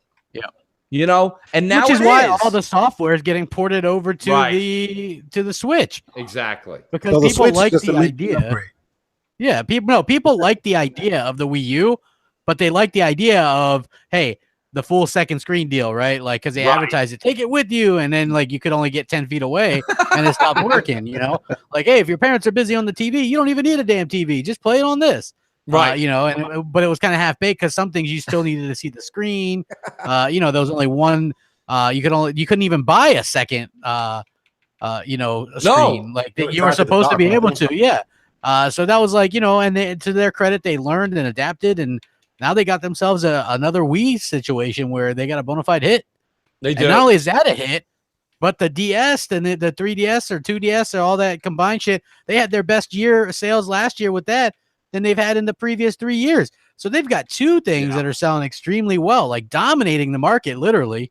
Like, and nobody's even really mentioning that because everybody goes, Nintendo does their own thing, so we won't really count it. But the bottom line is Nintendo's kicking ass doing their own thing. So. Yes, they are. Yes, they are. And you know what? Listen, the kid in me says, I like everything Crap just said. I love everything he just said. Because, to be honest with you, Nintendo keeping gaming, and it's hard because a lot of people that listen to this show, definitely an older crowd. People on the panel, older crowd. Got it, guys. But, and I understand you guys are not going to all... sound like we're in retirement homes, man. What are you talking about? Well, compared to Nintendo, in the Nintendo era, let's be honest, we are all in retirement homes compared. I mean, because like, nobody's taking their headphones off after this show and being like, well, crack your knuckles, pour yourself a tall bourbon, and sit down and get into some Mario Odyssey tonight. It's not happening. It's probably not happening.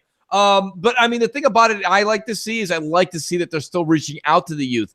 But what I really find interesting in seeing the way that, my kids, they like to play Xbox and PS4. They prefer that over the Nintendo. But there are some kids that prefer Nintendo and Minecraft on iPhone or iPad over Xbox. And that's interesting. And Nintendo's got that market on lockdown. You can have all the Oris, okay? You can have all the Zoo Tycoons. And Microsoft, except for Minecraft, and that was a very smart move by Phil and company. Except for Minecraft, Sony doesn't really have the kiddie market at all. And you might go, well, they don't want it. Sure they do. Sure they do. The same reason that BMW in the 80s, 90s, and early 2000s didn't have an affordable car. And now they have one that's somewhat reachable. They do. They have a 1 Series. They have a 3 Series that's like lower tier. They want everybody driving a BMW, not just this like status on the top of the world. And that's the same thing. You want to have a true portfolio. It's one of the first things Phil said when he came in, is he wants to expand the portfolio. Now, I think where he got sideswiped was, I don't think he realized that power was going to dominate so much of his time early on, but it did. And now he's focusing back on the portfolio. And I think that all kind of ties into the Matt Booty thing. But no, Xbox, were you going to say something? I didn't mean to interrupt you. Well, if I was, I completely forgot, man. You took over with that whole thing. I'm done. I don't know. To answer somebody in the chat, I do have a Switch. I was gonna say, at the end of the day, when it comes to the Switch, I just look at it differently than a couple of my friends. Then other people that I know as well. I look at it as a handheld. The way I look at it when it comes to Nintendo saw where they were really buzzing and where they were really falling, right? Where they were really buzzing was portability, was the handheld space. You saw what they did with Mario Run, what they did with Pokemon Go, putting them on mobile phones. You have the DS lineup, still selling its hardware, its software, and now you have the Switch, which is kind of like that even ultra more powerful handheld. And it's coming with games like Doom. I would love to play Doom on the go, man. That would be one of the things that would get me to get a Switch. But when I personally have a Switch, it's for on the go gaming. Like it's hard to I don't know any adults that are like, oh, let me take this on the go. Like everybody I know, dude, you've never been to one of my family get-togethers or something. I'm just saying, or something like that. I get what you're saying, but it's completely that's like saying the Wii U was a handheld, because that's like the same. You leave your house, man. Exactly, but it's the same situation, the same principle. They just streamlined it and made it so you could take it further than 10 feet away. Well, but at the end of the day, like mine's never even undocked. I play it on the TV. But that's you are the minority, man. But check this out: they're not going to compete against themselves with the handheld. They're going to own the entire space, and they're going to sell. But it's not even a living space. It doesn't even make sense. Like you would figure that they would kill off the DS, but they're not. Because mobile gaming supposedly is killing handhelds. It's huge in Asia too, crap. Yes, in the Asian but market, supposedly though, killing the handhelds though, the phone market. So I mean, I just find it interesting that I say bravo to that. Yeah, for me personally, it's fun. Like I have my 3DS and I have a Switch. If I ever do want a game on the go or something, I take the 3DS with me. The Switch is actually kind of bulky. It's got no screen protector. I like the clamshell. You close it up. You know what I mean? That's what I like. That's handheld. Vita, that's handheld. The Switch is a hybrid. I can play it off screen, but I don't. I just I use it as a. I want to bring something up, crap, that you just said. You were saying it's attacking the mobile market. I talk to gamers all day long, right? Xbox Live, Twitter, this, that, blah, blah, blah. Nobody ever says, Mooch is a really cool mobile game you should be playing. Nobody ever says that to me. Nobody. And only one time, and it was somebody I knew personally, we used to play a lot of Call of Duty back in the day. And I used to hear, like, in between when we were all in lobbies waiting, for the other 6 people to join, I'd hear, like, ping, ping, ting, ping, ping, ping, ping. And I was like, what the fuck? What are you doing over there? And he's like, in between matches, I pick up my phone, and he was playing the game was actually called Kingdom Rush. Okay? And I was like, what the hell is that? And he's like, it's just a quick game where it's basically tower defense, blah, blah, blah, this and that. And it's almost like that whatever there. I can't remember the other name of it, but it was a couple of games that were mimicking it at the time. And he's like, no, it's really fun to play in between. Do you guys know people that play? Like, Alan, you travel a lot. Do you know people that play mobile gaming at all? Very, from what I can see with mobile gaming, it's kind of just it's still a big market. You're waiting for, for me and for people I know, it's when you're waiting for something. So you take out your phone, you mess around with it, you go on a mobile game. Like I've done it before if I'm bored and sitting around waiting for something. I think with mobile gaming, it's really weird. I find it's a really difficult market in a way to understand, because I play these games and any title that seems kind of decent, like there's one I like on my phone, it's called Need for Speed No Limits, and it's a pretty good mobile game, but the issue with it is after every race you have to watch a 10-minute ad and they shove microtransactions in your face every 2 minutes, and I'm like, I don't know how people can make this their dedicated gaming device. Now, for something like Minecraft, okay, you can kind of get it because it's a proper Minecraft experience, but the majority of mobile games are literally microtransactions and ads stuffed everywhere. Oh, yeah. Typically, when I'm on the go, I'm the one driving, so I don't have time to playing it. You control the radio. I look at the numbers. I see all these numbers. I see a lot of money pouring into mobile.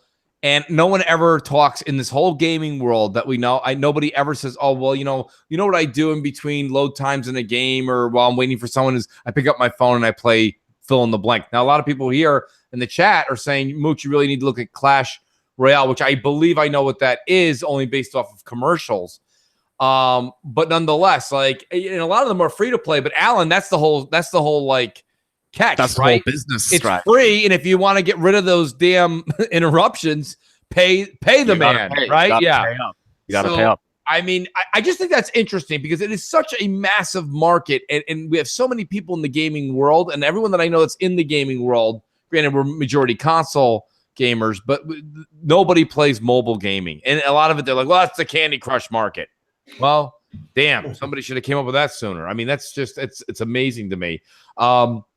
Moving on, let's move on to another subject here that I do have. Xbox got a couple of new UI updates. Now, who is anybody on the panel part of the alpha program anymore? I'm in the alpha ring. I just don't know what's coming down the pipeline, so I want to hear what you guys. Well, I know that there's the do not disturb. I believe these went live for alpha folks. And it's funny you say that, Xbot, but there is a quality to that because the ability to go offline and online was just a matter of absolutes, right? You were absolutely online, and I mean there was some restrictions. You could have like I'm watching Netflix or a Blu-ray, and you were to not be notified. But now the do not disturb, what's kind of nice about it is you let people know that you're still getting. Like the messages are coming, but they know that you're not going to see it. So if I have and I believe the word, I think I saw Tim Dog. I don't want to put Tim on the spot. I thought it was Tim's I saw in my friends list, and it said busy underneath his name or something like that. And when it says busy, it just means he's playing a game and he wants to be left alone. What that tells me is maybe I want to send him a message that says, hey, PUBG later. But if it didn't say that before and he didn't get back to me, just because he didn't get to it, I'm thinking you're ignoring the message where now you say he's not seen the notification. He'll get it later. It's the same way you have the do not disturb on your phones at night. You can do that. I think Samsung, Apple, they all have it. You can activate that so that only your favorites or only a certain set of numbers can interfere with your sleep. Because a lot of people use their phones as their alarm clocks. Oh, yeah, I do. So, right. So, I mean, crap, what do you think about something like this? That's one feature. There's a few of them we'll get into. I want my avatars. I like it that way when you're recording stuff. You don't get bugged. Yes. Like, even if people send you invites, you don't get spammed with that shit. So, I don't like appearing offline because then you can sometimes forget to appear back online or whatever. It's kind of a hassle if you're playing with friends and you're appearing offline. They can't send you invites. And, so do not disturb. I think that works out well. I like it. And you get your achievements, crap. Achievements pop while you're in do not disturb. Yeah. So that's great. I love it. I think it's a smart move by Microsoft. They're really listening. Good on you guys, man. Nice one. Yes, that is a good one. Now, one that I think is a bit silly that listen, I don't even know if it's available. It means nothing to Mooch. But apparently you can change your theme. We've known this for a while now from dark to light, light to dark. And now they've gone and put a timer on it. I mean, this is it's like if I added a timer to the top of your microwave. Options. Too many options. Yeah, we are in the year of options, but I think we're going overboard, folks. We're getting a little crazy. I actually think this scheduled teams thing, it's kind of cool because some people I know, they do prefer the white team, but they face an issue where when it's nighttime, if they don't have the light on in the room, when they open up the guide or go back to the dashboard, all this white is just shining into their face, into their eyes. Especially with these new TVs, Alan. I mean, that white with the OLEDs is blinding. Exactly. So having the scheduled teams just means that, I can have the white team during the day and the black team at night. I got to say, the reason this isn't even, before we even dive into the timer, okay, the reason I have an issue with the whole thing in the first place is the white, to me, I mean, it takes this fun after work activity of gaming and it makes it look like I'm staring at a PC again. And I don't like the white. I think it turns it from games to work. I don't and where the hell are people sitting during the day that they need to have that light like that? I mean, where are you folks? I'm already having a hard time with you folks that stand your consoles vertically. I'm still trying to get my head around that. What entertainment center only comes 2 feet by 2 feet? I don't know what's going on out there, folks. These options are driving me. Pretty soon they're going to have a hovering option for your console. I don't know what's happening But I mean, do you guys see where I'm going with this? I don't really. Are you guys? Has anybody used the light option permanently? No. Become available. Anybody besides Mike Ibarra? Anyone? I got a couple friends that do, but me personally, I don't. So no, me either. I mean, unless you like to wear sunglasses at night, I just don't get it. Yeah, you know what I mean. I don't understand what's happening. Yeah. So that's another one. And do you have the alpha? I am in the one that gets the do not disturb. Yes. Right. And there's a third option too. Isn't there a new edition that came out? I can't remember the third one off the top of my head. I'm doing this off of memory, and I'm not in alpha. I don't remember. I'm not 100% sure. I don't know. I just think that so what do you guys think? I mean, don't get me wrong. I'm glad to see that the team is working. Okay. They're working. Yeah. They're doing a great job. I love the options, folks. I think features, keep them coming. But only one, just one little note. Can we make them a little bit on the useful side? That's ridiculous. I mean, that is absolutely ridiculous. I think first of all, you either like the white or you like the dark, or you like I don't know. Myself personally, I prefer the dark.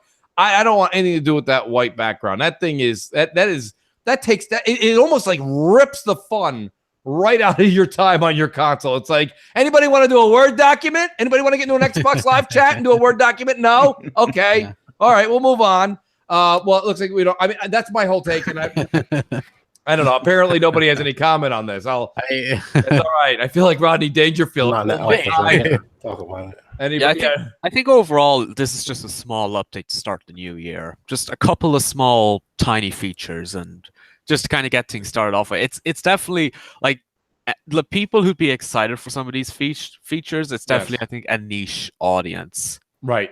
Well, I think you're right. And like I say, options are great, folks. So don't, take it with a grain of, yeah. Thank you, Mr. 100 in the chat. He always with me. 100. It just doesn't make any sense. It looks like work. It takes the fun right out of it. So thank you. Well, you know what? It's a small change, but I mean, in retrospect, we've had 3 overhauls of our dashboard over the last couple of years. So I'd rather have these small, minute changes than a complete overhaul again. Yes. I'm waiting to test Upload Studio when they come with a new version of that, man. Well, that's what they need to be working on. That's what we need to see is an updated Upload Studio. That would be really nice. Yeah, let's stop with the light and the dark and the font and the text and the italics.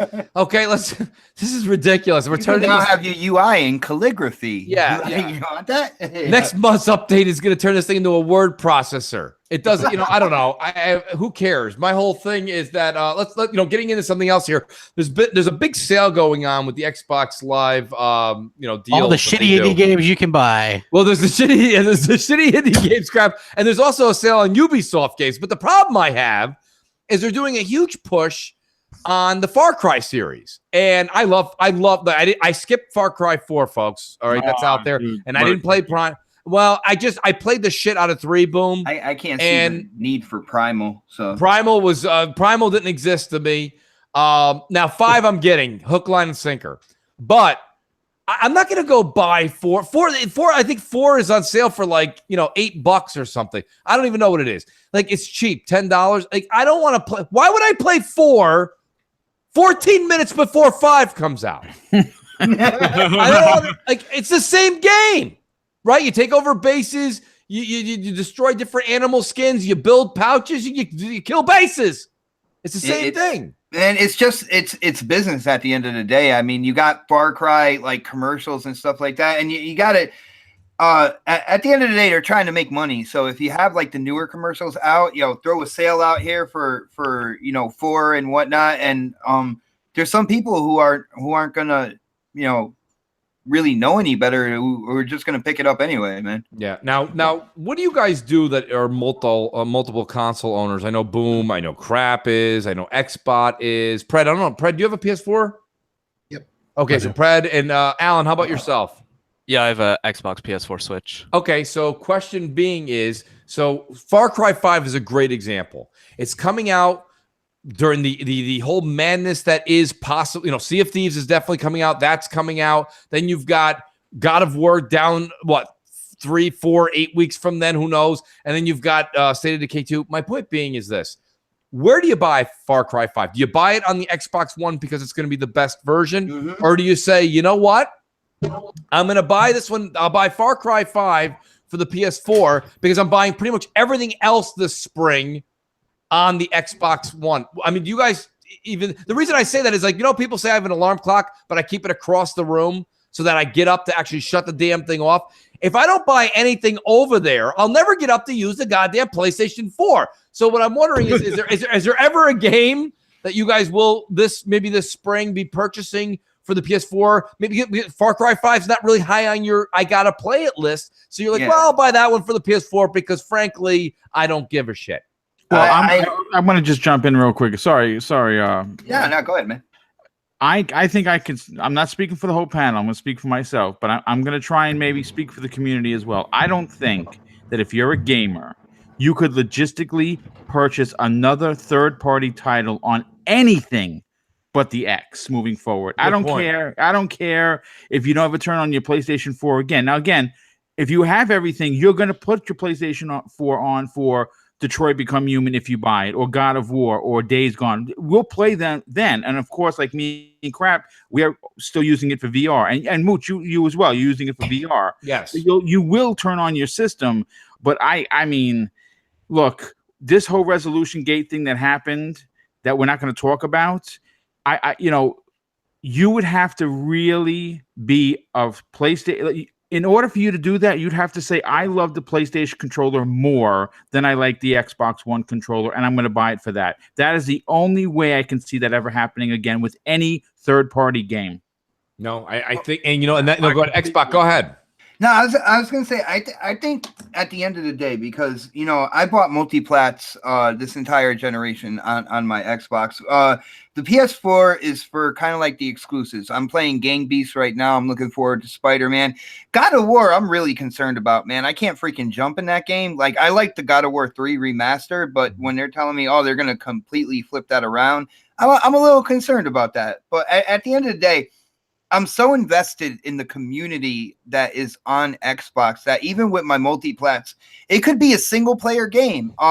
But I'll lean towards my Xbox just so I can be in a party with my friends. I'm invested in that community. So it would be really hard for me to get a multiplat and to get it for the PS4 just because I'm in that living space on Xbox Live. So I don't know what I would do. I want to say shout out to Mel. Oh, snap is Mel. Shout out to her and yourself, Xbox, for doing what you did. Can you please, for the love of God, explain what I watched your stream? What the hell do you do in Gang Beasts? I tried to even understand what that was. That game made Burger Time look confusing. All right. Well, Gang Beasts is kind of like it's a beat 'em up game where you have I'm gonna go in Xbox reference when it comes to the buttons. Left bumper, right bumper are like left hand, right hand, and you can like if you hold on to one, you put your hand out and you can grab something. Okay. So you can grab. The people that are running around, you can grab them and then you start hitting the other bumper, just tapping it real quick. So you grab the other person and you just start punching them, right? Right. The main thing is to get them off of the screen. Either if you're in the subway, you can throw them onto the train tracks and you can have the train come by. If you're on the top of buildings, you throw them off the building and stuff like that. What about that one level there where the floor is collapsing? These things are these big, like, I don't know what they are, falling from the ceiling, like lumps of clay, and the floor opens up. That was what I was watching you play. Yeah, I mean, when it comes to that, I don't really know what that map is, but yeah, nobody does. Nobody does. But when the floor is open, that's your chance to throw, your opponent in there. And then they also have something called waves where you will actually you can go co-op against like the AI, and the AI comes out. That's where you get like the regular size people, the giants, and what I call the babies. And the babies, they seem to be the hardest ones. They're the strongest ones. So that's why if you were following that stream, I got really excited because I threw 2 babies off a building. People in the chat were like, video what? Games, folks, video games. Yeah, exactly. But at the end of the day, it's just a really fun game where your character, with having kind of like that gameplay mechanic with the L1, R1, you hit X to jump. You hit like circle to headbutt. It's just like a kind of like a simple beat 'em up. But how many players? 4 players? You can have up to 8 players actually. Up to 8 players. 8 players online. Yeah. How about couch co-op? Couch co-op is 4.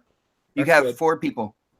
You know, I did pick up that Overcooked game with the Overcooked is fun too, man. That's and everybody says that's a lot of fun to play with couch co-op. I thought I'd get family game couch co-op. That wasn't bad. You'll end up yelling at your family. Like if they're not doing what you think the rotation should be, you will start yelling. Trust me, I know. I know, man. But it's one of those games. It's $20. It's on PC and it's on PS4 right now. The one thing I noticed, that there's a lot of people that are interested in that game. There's a lot of people that have interest that only have Xbox. So there was a lot of people in the chat is like, oh, is this on Xbox? And the developer is Double Fine, and they said that they don't have anything to talk about when it comes to Xbox. So hit up Twitter, hit Double Fine, let them know.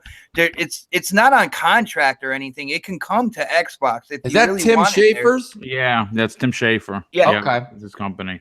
Yeah, let them know. Let them know you want it on that platform. Let them know that there's a bunch of gamers over there that would pick it up on that platform. I would probably buy it again, to be honest with you, because like I said, I'm invested in the community on Xbox, and it's really hard to get people together on the PS4 and play a game like that. Well, I'll volunteer this.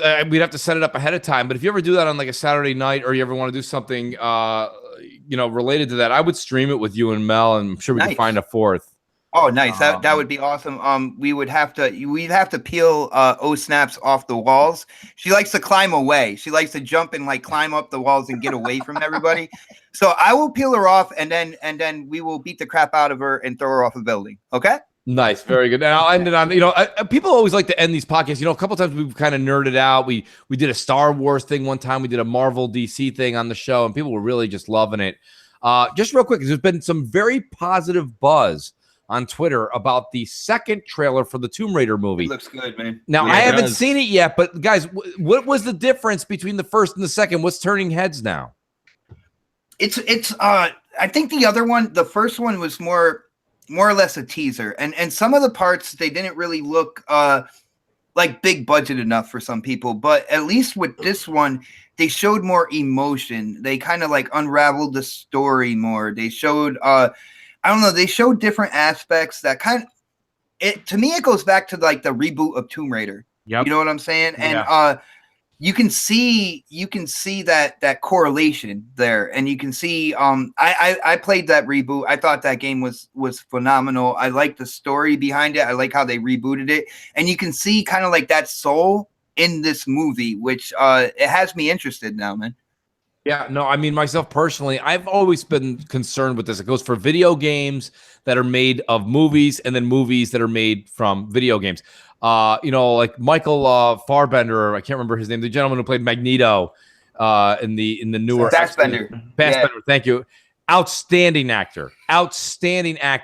Here he goes. He plays the Assassin's Creed role, and I'm pretty sure that movie bombed. Yeah, it bombed, but I went back and rewatched it. Like when I first watched it, I was like, man, that movie was terrible. I went back and I rewatched it, and yeah, the animus is way too different and stuff like that. But at its core, I enjoyed it more after taking a couple months away from it and then going back and checking it out again. It was enjoyable the second time I watched it. So I mean, are you guys all planning to go see this movie?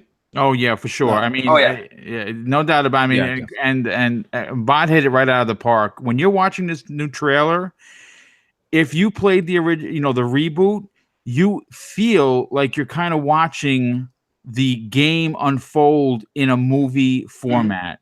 That is the best way to describe it, especially when they show her jumping and she's using the pickaxe to hold onto the rock, or when she gets thrown into the water violently. You remember that when she's getting beat up. That's what you really get a sense of the game. Like I said, if you didn't play the game, maybe you're not seeing what I'm seeing, but I beat that game on multiple systems, multiple times, loved it. And when I'm watching this new trailer, I'm like, wow, this really looks like the reboot. Yeah, no, I think I'm definitely gonna give it a shot. I saw so many people being like, wow, what a turnaround. I had no intentions of watching it. Now I will. And I think that's great because now when's the movie slated to come out? Oh, that's a good question. I don't even know. If it's a second trailer, I mean, we got to be, somewhat close. It's got to be somewhere in 2018. It's either going to be a summer blockbuster or a fall blockbuster.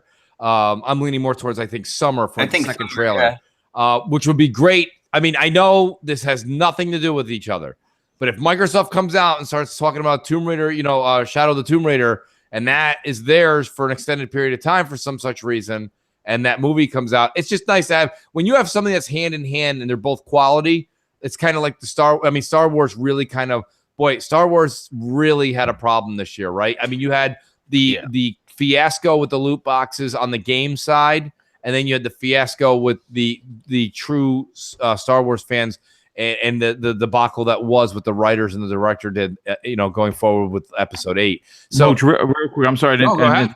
March 16th is when the movie releases. Okay, thank you, Boom. And Abba in the chat also said in March. That's great. Well, that's good though. I mean, that's great. Hopefully, it's a success and it gives another. It just changes the tone from the ridiculousness that is a game to a movie and a movie to a game being a failure to a success. So that would be pretty cool. Well, see what I like from this with kind of, you can tell that they use the reboot as kind of like inspiration for this movie, and I like where they're steering Tomb Raider. It's away from kind of like that cartoony Angelina Jolie type movie, which they kind of wore out. Let's be honest, and they're really going in for something that seems concrete. It seems emotional. Lara isn't that just like, she's not doing everything flips and stuff and not getting a single scratch on her and stuff. Like, she gets tossed around. I like the reboot of the game. I like that the movie is not hosting a popular female actress because that, when you put Angelina Jolie, God bless her, she looks great. So when you put her in there, okay, it's not all eyes on the story and what's Tomb Raider. It's just all eyes on Angelina Jolie. So, right. And not nothing against this girl, but now you're able to maybe develop and fall more in love with the character and not just the actress. And I think that's key. And if the movie is as good as we think it'll be, then this will spark more movies, et cetera, et cetera. And I like that they didn't go with a big name. I really do. I personally, not that she hasn't done work, but she hasn't done the work or has the name of the top billing like Angelina Jolie was. With that being said, she never had Billy Bob Thornton's blood in a vial as a necklace. That's correct. But that will end it. It is Friday night. People want a game. People want to hang out with their families, friends. Guys, great Crossfire. Awesome show. I love doing the show. Really kind of gets the weekend kicked off. You know what I mean? This will be like, the weekend kickoff to video games for everybody. Long week of work, and you get to hang out with some great people in the gaming community here. Hear our opinions. We bat around the gaming week's news.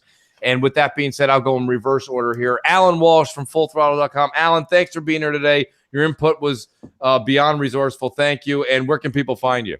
Thanks for having me on again. It's an absolute privilege, especially now with everything that's going on in Xbox. It's just phenomenal to come on and talk about it all. So I think the thing I mainly want to plug this week is my Forza Horizon 3 Xbox One X Enhanced review.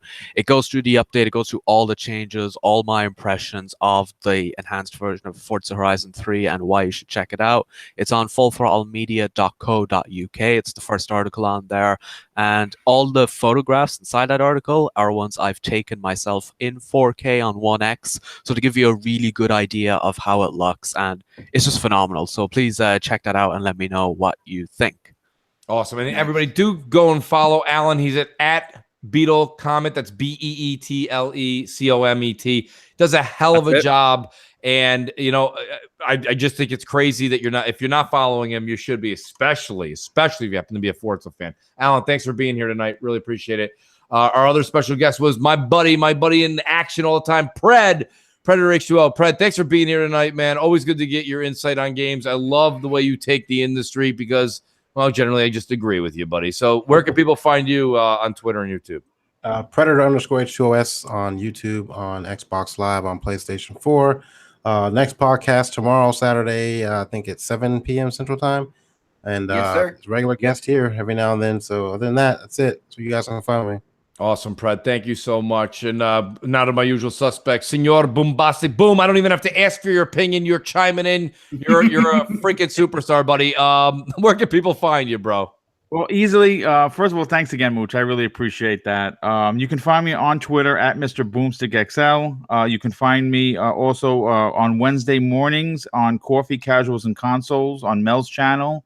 But you can also find my recently debuted channel of my own, Double Barrel Gaming with Mr. Boomstick. I just posted a bunch of new videos. The latest one is my 2018 Xbox predictions video. It's pretty outrageous, but it's a fun video.